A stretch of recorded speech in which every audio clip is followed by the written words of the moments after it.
ಬೆಂಗಳೂರಿನಲ್ಲಿ ಮಿತಿ ಮೀರಿದೆ ಪುಂಡರ ಹಾವಳಿ. ಬೆಚ್ಚಿ ಬೀಳಿಸುವಂತಿದೆ ರೋಡ್ ರೇಜ್ ಪ್ರಕರಣ.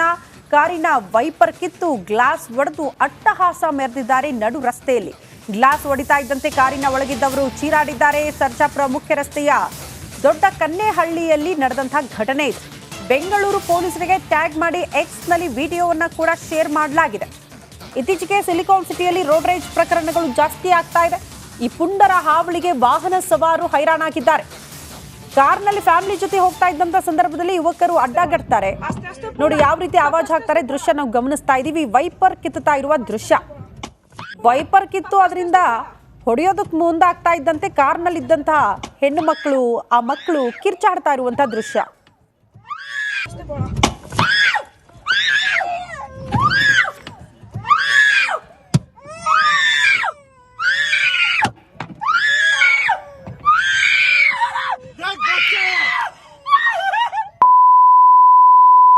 ಎಲ್ಲಿದಾಗಿರೋದು? ದೊಡ್ಡ ಕನ್ನೇಹಳ್ಳಿಯಲ್ಲಿ, ಬೆಂಗಳೂರು ಸರ್ಜಾಪುರ ರಸ್ತೆ. ಓಕೆ, ನೋಡಿ ಅದು ಮೊಟ್ಟೆ ಹೊಡೆದಿದ್ದಾರಲ್ಲ. ಹೌದು ನೋಡಿ, ಆಗಿದ್ರೆ ಈ ಪೊಲೀಸರು ಏನು ಮಾಡ್ತಿದ್ದೀರಿ ನೀವು?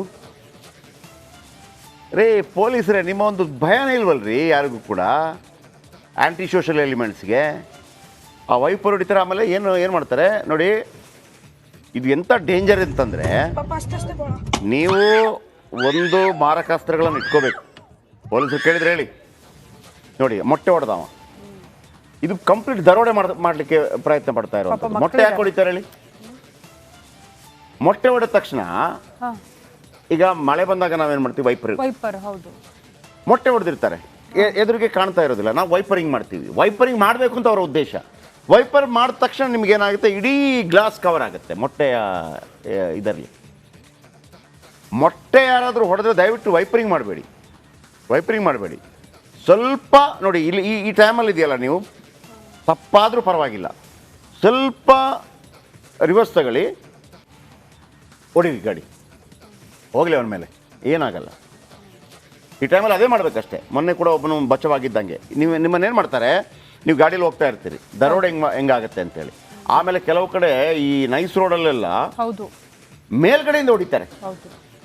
ಅದೊಂದು ಗ್ಯಾಂಗೇ ಇದೆ. ಗ್ಯಾಂಗ್ ಏನು ಮಾಡ್ತಾರೆ, 10 ಜನ ಮೇಲ್ಗಡೆ ನಿಂತಿರ್ತಾರೆ, ಒಂದು 10 ಮೊಟ್ಟೆ ಹಿಂಗೆ ಇಟ್ಕೊಂಡಿರ್ತಾರೆ,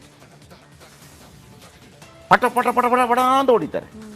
ನೀವೇನಾಗುತ್ತೆ, ಮೇಲ್ಗಡೆಯಿಂದ ಹೊಡೆದ್ರು ಅಂತ ಅಂದ್ಬಿಟ್ಟು ನೀವು ಕೆಳಗಡೆ ಗಾಡಿಯನ್ನು ನಿಲ್ಲಿಸ್ತೀರಿ.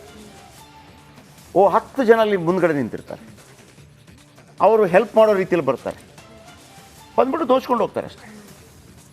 ಇನ್ನ ಅದು ಇದು ನೋಡಿ, ಆತನನ್ನು ಪೊಲೀಸರು ಪತ್ತೆ ಹಚ್ಚಿಲ್ಲ ಅಂತಂದರೆ, ಈತನನ್ನ ಪತ್ತೆ ಹಚ್ಚಿ ಆತನಿಗೆ ಜಗ್ಗೇಶ್ ಪಿಕ್ಚರಲ್ಲಿ, ಅದು ಗೊತ್ತಲ್ಲ, ಬ್ಯಾಂಕ್ ಜನಾರ್ದನ್ ಪಿಕ್ಚರಲ್ಲಿ ಆ ಜಗ್ಗೇಶ್ಗೆ ಏನು ಮಾಡಿದ್ರು, ಟೇಬಲ್ ಮೇಲೆ ಮಲಗಿಸ್ಬಿಟ್ಟು ಅವನಿಗೆ ಈ ಥರ ಮಾಡಿಲ್ಲ ಅಂತಂದರೆ, ಆ ಏರಿಯಾದ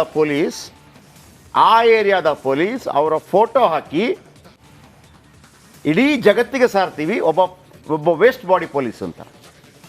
ತಾಕತ್ತಿದ್ರೆ ಆತನನ್ನು ಹೆಡೆಮುರಿ ಕಟ್ಟಿ ಸೆಲ್ಯೂಟ್ ಹೊಡಿತೀವಿ ನಿಮಗೆ. ಆಮೇಲೆ ನಿಮ್ಮ ಹೆದರಿಕೆ ಇರಬೇಕ್ರಿ. ಇಂಥ ನಕ್ಕ ಪಿಚ್ಚಗಳಿಗೆಲ್ಲ, ಇಂಥ ಆ್ಯಂಟಿ ಸೋಷಲ್ ಎಲಿಮೆಂಟ್ಸ್ಗಳಿಗೆಲ್ಲ ಭಯ ಇರಬೇಕು. ಪೊಲೀಸರ ಬಗ್ಗೆ ಯಾಕೊತ್ತ ಭಯ ಇಲ್ಲ, ನೀವು 100 ರೂಪಾಯಿ ಕೊಟ್ಟರು ತೊಗೊಂಬಿಟ್ಟು ಬಿಟ್ಬಿಡ್ತೀರಿ ಅನ್ನೋಂಥ ನಿಮ್ಮ ಬಗ್ಗೆ ಒಂದು ಅಸಡ್ಡೆ ಬಂದು ಹಂಗೆ ಮಾಡಬೇಡಿ. ಕರ್ನಾಟಕ ಪೊಲೀಸರ ಬಗ್ಗೆ ನಮಗೆ ಅಪಾರವಾದಂಥ ಗೌರವ ಇದೆ. ಇವನು ಯಾವನೇ ಆಗಿರಲಿ, ಆತನನ್ನು ಇವತ್ತು ನೀವು ಏರೋಪ್ಲೇನ್ ಹತ್ತಿಸಲೇಬೇಕು. ಯಾವುದೇ ಥರ್ಡ್ ಡಿಗ್ರಿ ಟ್ರೀಟ್ಮೆಂಟ್ ಕೊಡಿ, ನೋ ಪ್ರಾಬ್ಲಮ್. ನಾವು ಬೇಕಿದ್ರೆ ಮಾಧ್ಯಮದವ್ರ ಹತ್ರ ಹೇಳ್ತೀವಿ, ಅದನ್ನು ಹೈಲೈಟ್ ಮಾಡಬೇಡ್ರಪ್ಪ ಅಂತೇಳಿ. ಯಾಕಂದರೆ ಇಂಥದಕ್ಕೆ ಬುದ್ಧಿ ಕಲಿಸಿಲ್ಲ ಅಂತಂದರೆ ಮುಳ್ಳನ್ನು ಮುಳ್ಳಿಂದಲೇ ತೆಗಿಬೇಕಾಗತ್ತೆ. Sorry to say this. ಏನಿದೆ, ಹೆಣ್ಮಕ್ಳನ್ನು ಈ ಥರ ಮೊಟ್ಟೆ ಸುದ್ಬಿಟ್ಟು ನೀವು ಏನು ದರೋಡೆ ಮಾಡ್ತೀರಿ ಅಂತಂದರೆ? ಸರ್ಜಾಪುರ ಮುಖ್ಯ ರಸ್ತೆಯ ದೊಡ್ಡ ಕನ್ನೇಹಳ್ಳಿಯಲ್ಲಿ ಇದಕ್ಕೆ ಸಂಬಂಧಪಟ್ಟ ಪೊಲೀಸ್ ಅಧಿಕಾರಿ ಯಾರು, ಅಲ್ಲಿಯ ಲೋಕಲ್ ಪೊಲೀಸ್ ಸ್ಟೇಷನ್ ಯಾರು, ನಮ್ಮ ಕ್ರೈಮ್ ರಿಪೋರ್ಟ್ರಿಂದ ನಾನು ತರಿಸ್ಕೋತೀನಿ. ಈಗ ಅದಕ್ಕೆ ಸಂಬಂಧಪಟ್ಟ ಪೊಲೀಸರ ಫೋಟೋ ಕೂಡ ಹಾಕ್ತೀನಿ. ಆಮೇಲೆ ಏನು ಹೇಳ್ತೀನಿ ಅಂತಂದರೆ, ಈ ಪೊಲೀಸನ್ನು ಯಾರು ಕೇರೆ ಮಾಡ್ತಾ ಇಲ್ಲ, ನಾಯಿ ನರಿಗಳು ಕೂಡ ಕೇರ್ ಮಾಡ್ತಾ ಇಲ್ಲ ಅಂತ ಹಾಕಬೇಕಾಗತ್ತೆ. ಅದಕ್ಕಿಂತ ಮೊದಲು ಆ್ಯಕ್ಷನ್ ತಗೊಳ್ಳಿ. ಇದು ಇವತ್ತಿನ HSR ಲೇಔಟ್ನಲ್ಲಿ ಒಂದು ಹೆಣ್ಣುಮಗಳು ಡ್ರಾಪ್ ಕೇಳಿದ್ಲು. ಆ ಡ್ರಾಪ್ ಕೇಳೋ ನೆಪದಲ್ಲಿ ಆಕೆಯನ್ನು ರೇಪ್ ಮಾಡುವಂಥ ಪ್ರಯತ್ನಗಳಾಯಿತು. ಆಮೇಲೆ FIR ಆಯಿತು, ಎಲ್ಲ ಆಯಿತು. ಇದೀಗ ಅದಕ್ಕೊಂದು ಟ್ವಿಸ್ಟ್ ಬಂದಿದೆ. HSR ಲೇಔಟ್ ರೇಪ್ ಸಂತ್ರಸ್ತೆ ವಿರುದ್ಧ FIR, ಆಟೋ ಡ್ರೈವರ್ ನೀಡಿದ ದೂರು ಆಧರಿಸಿ ಕೇಸು. ಸದ್ಯ ಆಸ್ಪತ್ರೆಯಲ್ಲಿ ಚಿಕಿತ್ಸೆ ಪಡೆಯುತ್ತಿರೋ ಯುವತಿ. ಘಟನೆ ದಿನ ಕಂಠಪೂರ್ತಿ ಕುಡಿದಿದ್ದ ಯುವತಿ ಕಂಠಪೂರ್ತಿ ಕುಡಿದು ಅಡ್ಡಾದಿಡ್ಡಿ ಕಾರು ಚಾಲನೆ ಮಾಡಿದ್ರಂತೆ. ಇನ್ನು ಮಂಗಳಾ ಜಂಕ್ಷನ್ ಬಳಿ ಅಪಘಾತ ಮಾಡಿದ್ದ ಯುವತಿ 2 ಆಟೋಗಳಿಗೆ ಡಿಕ್ಕಿ ಹೊಡೆದಿದ್ದಾರೆ. ಆಟೋ ಚಾಲಕರ ಜೊತೆ ಕಿರಿಕ್ ಮಾಡಿಕೊಂಡಿದ್ದಾರೆ. ಆಟೋ ಚಾಲಕ ನೀಡಿದ ದೂರಿನ ಅನ್ವಯ ಕೇಸ್ ದಾಖಲಾಗಿದೆ. ಆಡುಗೋಡಿ ಸಂಚಾರಿ ಠಾಣೆಯಲ್ಲಿ ಪ್ರಕರಣ ದಾಖಲಾಗಿದೆ. ಈ 2 ಆಟೋಗಳಿಗೆ ಡಿಕ್ಕಿ ಹೊಡೆದು ಫೋರಂ ಮಾಲ್ ಕಡೆ ಆಕೆ ಹೋಗಿದ್ಲು. ಅಜಾಗರೂಕತೆ ಮತ್ತು ಅತಿವೇಗದ ಚಾಲನೆ ಮಾಡಿದ್ದ ಆರೋಪ. 2 ಆಟೋಗಳು ಜಖಮ್ ಆಗಿದ್ದು ಫಾಲೋ ಮಾಡಿ ಪ್ರಶ್ನಿಸಿದ್ದಾಗ ಜಗಳ ಆಗಿದೆ. ಆಟೋ ಡ್ರೈವರ್ ಜೊತೆ ಜಗಳ ಮಾಡಿಕೊಂಡಿದ್ದ ಯುವತಿ ಜಗಳದ ನಂತರ ಕಾರು ಅಲ್ಲೇ ಬಿಟ್ಟು ಹೋಗಿದ್ಲು. ಈ ವೇಳೆ ಆಕೆ ಸ್ನೇಹಿತ ಚಾಲಕರ ಜೊತೆ ವಾದ ಮಾಡುವಾಗ ಅಲ್ಲಿಂದ ಹೋಗಿದ್ದ ಯುವತಿ ಮೊಬೈಲ್ ಪಬ್ನಲ್ಲಿ ಬಿಟ್ಟು ಬಂದಿದ್ದಕ್ಕೆ ಅಲ್ಲಿಗೆ ಹೋಗ್ತಾಳೆ ಯುವತಿ. ಅಷ್ಟರಲ್ಲಿ ಆಕೆ ಸ್ನೇಹಿತ ಕಾರು ಬಿಟ್ಟು ಯುವತಿಯನ್ನು ಹುಡುಕೋಕೆ ಹೋಗಿದ್ದ. ಈ ವೇಳೆ ಇಬ್ಬರು ಒಬ್ಬರಿಗೊಬ್ಬರು ತಪ್ಪಿಸಿಕೊಂಡಿದ್ದಾರೆ. ನಂತರ ಅಪರಿಚಿತ ವ್ಯಕ್ತಿಯಿಂದ ಡ್ರಾಪ್ ಕೇಳಿ ಹೋಗಿದ್ದ ಯುವತಿ. ಈ ವೇಳೆ ಯುವತಿಯ ಮೇಲೆ ಅತ್ಯಾಚಾರದ ಯತ್ನ. ಸದ್ಯ ಯುವತಿಯ ವಿರುದ್ಧ ಅಜಾಗರೂಕತೆ ಮತ್ತು ಅತಿಯಾದ ಚಾಲನೆ ಆರೋಪದಡಿ ಪ್ರಕರಣ ದಾಖಲಾಗಿದೆ. ರ್ಯಾಶ್ ಡ್ರೈವಿಂಗ್ ಮಾಡಿದ ಆರೋಪದಡಿ ಪ್ರಕರಣ ದಾಖಲಾಗಿದೆ. ಆಟೋ ಚಾಲಕ ಅಜಾಜ್ ನೀಡಿದ ದೂರಿನ ಮೇಲೆ ಪ್ರಕರಣ ದಾಖಲಾಗಿದೆ. ಸದ್ಯ ಖಾಸಗಿ ಆಸ್ಪತ್ರೆಯಲ್ಲಿ ಚಿಕಿತ್ಸೆ ಪಡೆಯುತ್ತಿರುವ ಯುವತಿ ಚೇತರಿಸಿಕೊಳ್ತಾ ಇದ್ದ ಹಾಗೆ ಕೇಸ್ ಸಂಬಂಧ ವಿಚಾರಣೆ ಆಗುತ್ತೆ. ನಾನು ಆವಾಗಲೇ ಹೇಳಿದೆ ಹೆಣ್ಮಕ್ಳ ವಿಚಾರಕ್ಕೆ ಸಂಬಂಧಪಟ್ಟ ಹಾಗೆ.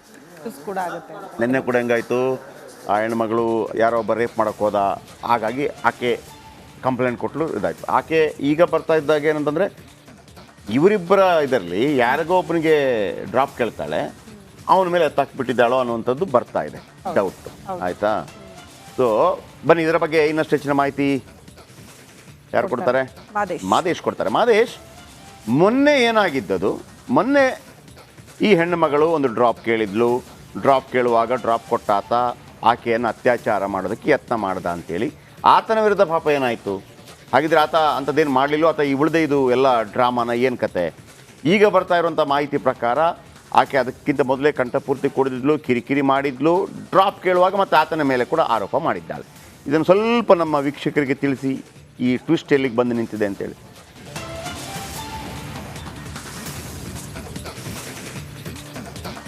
ಜಯಪ್ರಕಾಶ್, ಇತ್ತೀಚೆಗೆ ಅಂದರೆ ಮೊನ್ನೆ HSR ಲೇಔಟ್ ಪೊಲೀಸ್ ಠಾಣಾ ವ್ಯಾಪ್ತಿಯಲ್ಲಿ ಓರ್ವ ಯುವತಿ ಒಂದು ಬೈಕ್ ಚಾಲಕನ ಮೇಲೆ ಒಂದು ಗಂಭೀರ ಆರೋಪನ ಮಾಡಿದ್ಲು. ಅಂದರೆ ಆತ ಅತ್ಯಾಚಾರಕ್ಕೆ ಯತ್ನ ಪಟ್ಟಿದ್ದ ಅಂತೇಳಿ ಒಂದು ಗಂಭೀರ ಆರೋಪನ ಮಾಡುವಂಥ ಕೆಲಸ ಮಾಡಿದ್ರು. ಅದಕ್ಕೆ ಸಂಬಂಧಪಟ್ಟಂತೆ ಈಗಾಗಲೇ ಪೊಲೀಸರು ಆ ವ್ಯಕ್ತಿಯನ್ನು ವಶಪಡಿದು ವಿಚಾರಣೆ ಮಾಡುವಂಥ ಕೆಲಸವನ್ನು ಮಾಡ್ತಿದ್ದಾರೆ. ಈಗಾಗಲೇ ಪ್ರಾಥಮಿಕ ಹಂತದ ಮಾಹಿತಿ ಪ್ರಕಾರ ಆಕೆಯ ಮೇಲೆ ಲೈಂಗಿಕ ದೌರ್ಜನ್ಯ ನಡೆದಿರೋದು ಮೇಲ್ನೋಟಕ್ಕೆ ಗೊತ್ತಾಗಿದೆ. ಆದರೆ ಇಲ್ಲಿ ಅತ್ಯಾಚಾರ ಆಗಿರೋದು ಇನ್ನೂ ಕೂಡ ಕನ್ಫರ್ಮ್ ಆಗಿಲ್ಲ. ಅದಕ್ಕೆ ಸಂಬಂಧಪಟ್ಟಂತೆ ಈಗಾಗಲೇ ಮೆಡಿಕಲ್ ಟೆಸ್ಟ್ ಕೂಡ ಮಾಡಿಸಲಾಗಿದ್ದು ರಿಪೋರ್ಟನ್ನು ಕಾಯ್ತಿದ್ದಾರೆ ಪೊಲೀಸರು. ಮತ್ತೊಂದು ಕಡೆ ಅದಕ್ಕೂ ಮುಂಚೆ ಅಂದರೆ ಆಕೆ ಆ ಒಂದು ಬೈಕನ್ನು ಹತ್ತೋದಕ್ಕೂ ಮುಂಚೆ ಏನೆಲ್ಲ ಆಯಿತು ಅನ್ನೋದಕ್ಕೆ ಸಂಬಂಧಪಟ್ಟಂತೆ ಒಂದಷ್ಟು ತನಿಖೆಯನ್ನು ನಡೆಸಿದಂಥ ಸಂದರ್ಭದಲ್ಲಿ ಈಗ ಆಕೆಯ ವಿರುದ್ಧವೇ ಅಂದರೆ ಅತ್ಯಾಚಾರ ಮಾಡಲಾಗಿದೆ ಅಂತೇಳಿ ಸಂತ್ರಸ್ತೆ ಏನಿದ್ದಾಳೆ ಆಕೆಯ ವಿರುದ್ಧವೇ ಈಗ FIR ದಾಖಲು ಮಾಡಿಕೊಳ್ಳುವಂಥ ಕೆಲಸವನ್ನು ಮಾಡಲಾಗಿದೆ. ಮಡಿವಾಳ ಸಂಚಾರಿ ಪೊಲೀಸ್ ಠಾಣೆಯಲ್ಲಿ ಆ ಒಂದು ಠಾಣಾ ವ್ಯಾಪ್ತಿಯಲ್ಲಿ ಅವತ್ತು ಈಕೆ ತನ್ನ ಸ್ನೇಹಿತರ ಜೊತೆ ಪಬ್ಗೆ ಹೋಗಿರ್ತಾಳೆ. ಪಬ್ನಲ್ಲಿ ಕುಡಿದು ಕಂಠಪೂರ್ತಿ ಕುಡಿದು ಆಕೆ ಒಂದು ಕಾರನ್ನು ಚಾಲನೆ ಮಾಡುವಂಥ ಕೆಲಸ ಮಾಡ್ತಾರೆ. ಇಲ್ಲಿ ಆಕೆ ಬೇರೊಬ್ಬ ವ್ಯಕ್ತಿಯ ಜೊತೆ ಡ್ರಾಪನ್ನು ತೆಗೆದುಕೊಂಡು ಇಂತಹ ಒಂದು ಘಟನೆ ಆಗಿದೆ ಅಂತೇಳಿ ಪ್ರಾಥಮಿಕವಾಗಿ ಒಂದಷ್ಟು ಏನು ಮಾಹಿತಿ